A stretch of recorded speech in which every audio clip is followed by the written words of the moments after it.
So if you could give your younger self coming into your organization, your top #1 tip for building a social science-led research practice, what would it be? Rosie, if we start with you.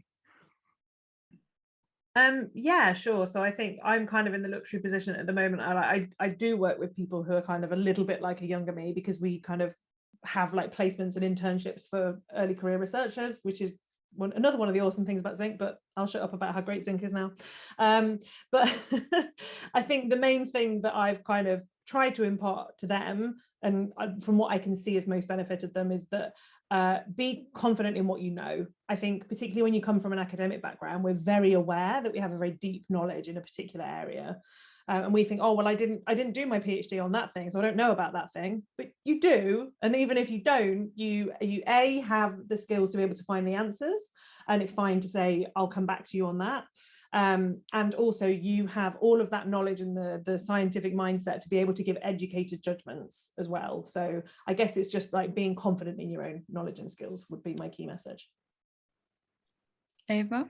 And yeah, I can absolutely follow on Rosie's point here in terms of be confident in your knowledge, and I would actually go so far to say that have confidence that it's not a matter of what you know, it's not a matter of the answers that you can give, but a matter of the questions that you are able to ask, the complexity of the problem that you are able to uncover with your social scientific practice. So really making my younger self aware that that there is a huge value in being able to ask the very good questions, and the questions that nobody else could imagine asking.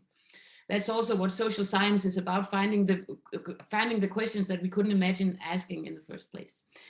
And another good advice for myself is find yourself a wingman or a wingwoman, something that is your cheerleader or your ambassador, or maybe just your peer, so that you are not one saying all the weird things and doing the odd types of research in your organization, but you're actually two people doing it, because if they are two, they must be right, seems to be the the recognition here. And that's absolutely something that has worked in my situation for sure. Camilia, would you like to? Yes, and boy, do I love those recommendations, and I kind of really wish you both were there when I once started in my company, so it would definitely help. I think to say something different, because I definitely reckon everything you just said, I would say be open to redefining the value of your work depending on the context that you're working within. And that kind of goes back to the point I made earlier, being in the beginning, I definitely had this notion, and probably stemming from like the, you know, my education and how you are educated to understand how you provide value as a social science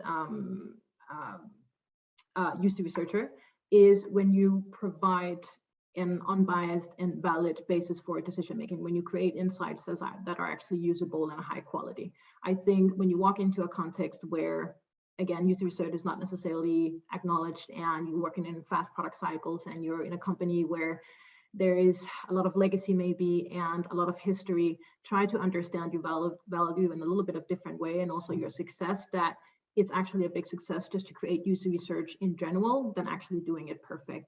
And it's more about being persuasive and strategic and tactic rather than actually doing this perfect user research to begin with.